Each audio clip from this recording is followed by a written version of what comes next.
SaaStr, it is amazing to be here and see so many people back in person again. My name is Evan Powell. I am one of the co-founders of Reprise. We are the leading demo creation platform enabling sales and marketing teams to make and share demos that win. And my name is Rudina Seseri. I'm the first investor in Reprise and managing partner of Glasswing Ventures, an early-stage focused firm on AI and frontier tech for the enterprise and security markets. And we're here today to implore everyone, please don't sell SaaS like it's 2012. And why are we here talking about this? Well, the main reason is, going out into the market, there are so many companies that are still going to market using best practices that were taught to them 10 years ago. And they were fantastic then, but the reality is that the market has changed, right? 10 years ago, SaaStr didn't exist, and look around you now, right? It is clearly a very different world. And the fact is, if you are still using 10-year-old best practices, like so many of us unfortunately are, you're pissing off your buyers.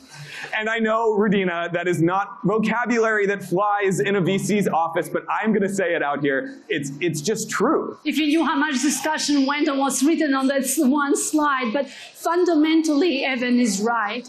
10 years ago, SaaS was relatively novel. The salesperson was guiding the buyer through thought leadership. They were the advisor. They were helping them do market discovery. Today, the buyers are sophisticated. Let me give you 2 data points. One, if you think about the buying process for a purchaser, prospective customer, they spend just about half of their process, so 45%, doing their own diligence. They may be looking to buy your product, but you don't know they're looking at the space, leave alone at you. So that whole window where 10 years ago you had interactions, discovery, learning is gone. Even more worrisome, in my book, your salespeople are part of that process for only 5% of it. Your tip of the spear, 5% of the buying process for your customer. Clearly, the ability to do things the old-fashioned way has been encumbered. And if that's not enough, think about this. In the last 3 years alone, customers quadrupled and in fact 5x'd their SaaS purchases. So one, they're sophisticated. They know how to purchase SaaS. 2, though, here are these empowered buyers. They know how to diligence on their own, and they are all complaining about how the process is complex or too difficult. In fact, almost 80% of them are saying so. So the paradigm has to shift. Exactly. We need to start, and trust me, I'm a recovering salesperson, so I care a lot about that 5%, but we need to be thinking about the entire process and really architecting our companies and how we go to market around the way that the buyers today want to buy. And it's going to be the companies that figure this out that are going to be the ones that win over the next 10 years. And that's reflected in your traction. I mean, here's your VC talking, right? Boardroom, show me your ARR growth and all the sales metrics, where market demand for your product and velocity of sales are critical outputs. Well, they are directly correlated not just to what you are building, but how you are taking it to market, how you are selling it. For those of you who have lived in M&A transactions, there is an expression, products and companies are bought, not sold. Well, why is that different for customers? Stop selling to them. Enable them to buy your product. Absolutely. And so this is something, adjusting to this process is going to take the entire company up and down. But today we're going to focus on 3 main areas. We're going to talk about marketing, sales, and about your product teams and engineering teams and the way that you are building the product that you're selling. But let's start with marketing. And in marketing, right, I could go, this takes place across every channel, but I'm going to specifically talk about the website and the first interaction that these high intent, high information, researching buyers are going to have with you. And look, marketers in the audience don't need me to repeat these stats behind me. The fact is, prospects are bouncing off your website at a much higher rate than ever before. And that's because most marketing websites are designed around the don't know what I don't know buyer, let me present thought leadership, and they're not designed for the buyer of today, who is there to do research and understand. They know what their problem is. They want to know quickly how you solve it. So what do we do as marketers? Well, first of all, you need to make that first interaction with your product or with your website an interaction with your product where they clearly understand what you're doing and how you're solving it, right? Within the first 15 seconds of hitting your website, I want to know, do you solve my problem? And am I going to enjoy the experience of you solving my problem? Because again, buyers are much more high information than they used to be, and they've bought many more pieces of SaaS. They've had purchases go wrong. They've bought into a promise only to find that actually using that product is terrible. So put interactive experiences on your website where they understand that it is a joy to get ROI from what you're providing. Similarly, you need to put resources everywhere you possibly can, across your website, across social media channels, not just puff thought leadership pieces, but actual in-depth pieces on here's how the problem gets solved. Here's how you're going to do this. And if that's not enough and you care about your careers, well, your next job interview, whether you're a director of marketing or a CMO, this mindset on product-led and how you're incorporating that as part of your marketing toolkit and your organizational structure becomes part of your interview. So look forward, both for the current products you're marketing and care for your career. And Rudina really hit on it right there, right? We're talking about product-led principles, but we're not necessarily talking about freemium models. Right? If that works for you, that's fantastic. And I'm sure there are going to be a ton of excellent sessions this week talking about how to put together a product-led growth freemium type model. What we're talking about here, though, is using those same principles for everyone. Even if you're not offering a free trial right away, buyers are still looking for that experience, for what it takes to use your product, give it to them.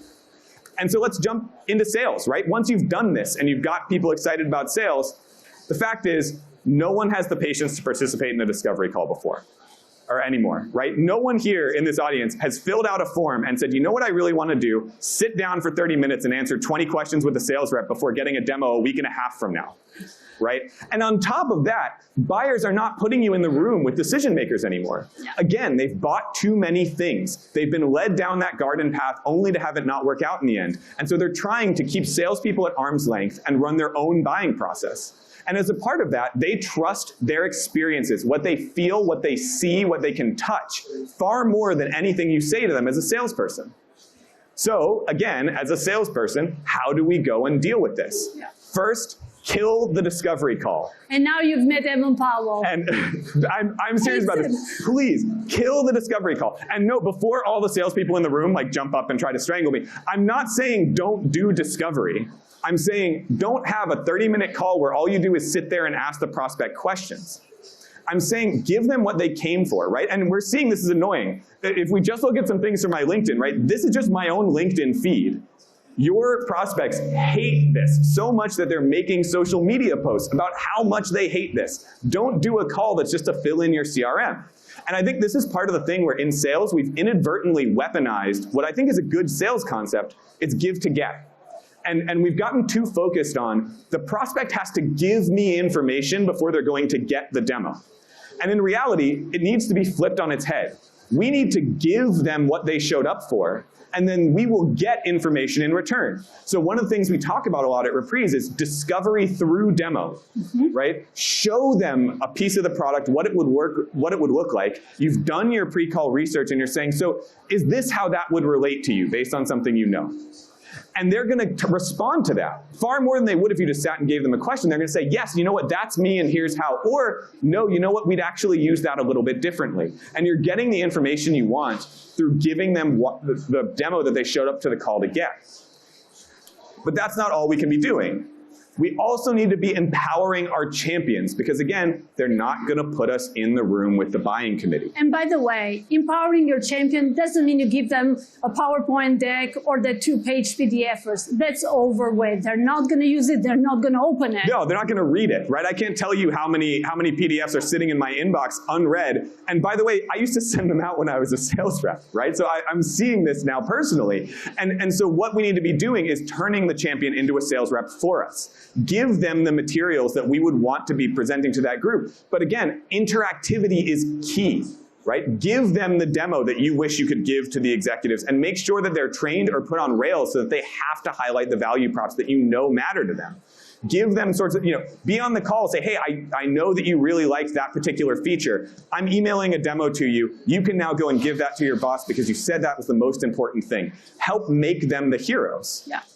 And then as you think about farther, do you want to talk about the ROI? Oh, yeah, I think the other piece is making sure that the ROI can be felt through the materials that you're given. Yeah. Right? Not just that you give it, but how you give it. What does it feel like to get that? That's what you need to be baking into all of your sales engagement.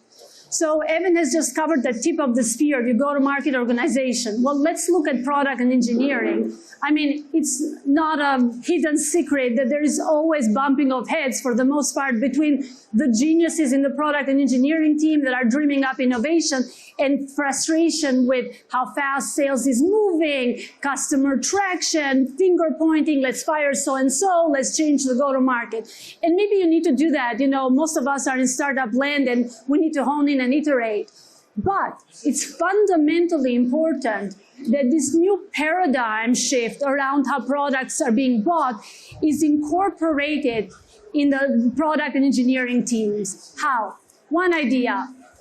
How about viewing sales as a core strategic piece of your product design? Having a great UX UI was the differentiation in 2012. Table stakes today. Do not send your sales and marketing people with an MVP and a list of features coming on the roadmap. Nobody will believe it. Buyers have been burned, buyers have heard the story, they will move on. So how can you incorporate that mindset that product interaction doesn't start once the customer has bought? It starts at the first moment that they see the product, whether you're sharing it through your website, whether you're doing a demo, whatever you are doing. And that's where your design process begins. And that is so key, right? I think in product, it's tempting to think about users as customers or people actually engaging with and trying to get something out of the product. In product teams, we need to be incorporating the prospect into our user group. Not just what is it like to use, but what is it like when someone sees this for the very first time? Does it make them excited? Do they want to go and buy it? And that's what buyers are kind of expecting now because they're not being sold dreams. Yeah, and by the way, how about the other notion, understanding your customers' needs? Yes, we have the product people, they translate. Yes, we have those facets of the organization. But in this day and age, you can incorporate features that track, measure, and give you insight into your own usage. I mean, you know the code. Get that data. Why should you rely on what someone says versus actually knowing what they do for the set of customers that are already using your product? Figure out your features. Don't just sort of imagine things and continue to innovate in isolation. Don't simply rely on the other organizations. Create this feedback loop where you know for a fact how your product is being used. That's a mindset shift. Absolutely, and I think part of that too is listening to the way that your customers talk about their problem before their customers. Yeah. Right? I think we can get really worked up into how we're designing it for people who already understand what we do. Is it obvious, based on the language that our prospects are using, that our product is going to solve their needs? And so this is something, I mean, there are plenty of tools out there to go out, listen to sales calls, and hear on the first call, before a prospect has actually understood your product, how are they describing that problem? And is it immediately obvious when they see a feature that it's going to solve it? And then the third bit, just to wrap this section of organizational design around sales, is around fundamentally, how do you as engineering and product and dev teams free up your own resources to go do what you love, coding, developing, innovating, and not get pulled into that sales engineering call. You get your coder, you get one of your best developers, now they have to go support the sales process on those calls. They don't love that. Or have you looked at your cloud bill lately? How much of that, your budget is being eaten by those heavy demos, welcome to 2012? I mean, how about thinking of automating some parts? You can develop the tools in-house. There are thousands out there. But how do you think about the role that development and product plays in sales and get it off your docket, automate it, leverage the tools, and learn directly from your customers? Absolutely. And this is where, as we're summing all of this up, this really is a process that spans across an entire company. Right? We're not just talking about any one of these pieces. So in marketing, right, we're talking about surfacing the information and resources earlier. In sales, we're talking about tailoring that engagement to make sure that we're answering questions, we're reacting to the new high information buyer, and all of this is being backed by product. And so everyone in this room has probably either bought or sold software. Yeah. And so ask your question in that regard. Think about when you are buying software, how do you approach the process? And if you were the buyer of the software you are selling, marketing, or developing, do you love the process of how you're doing so? Would you, if you were the buyer, enjoy buying your own product?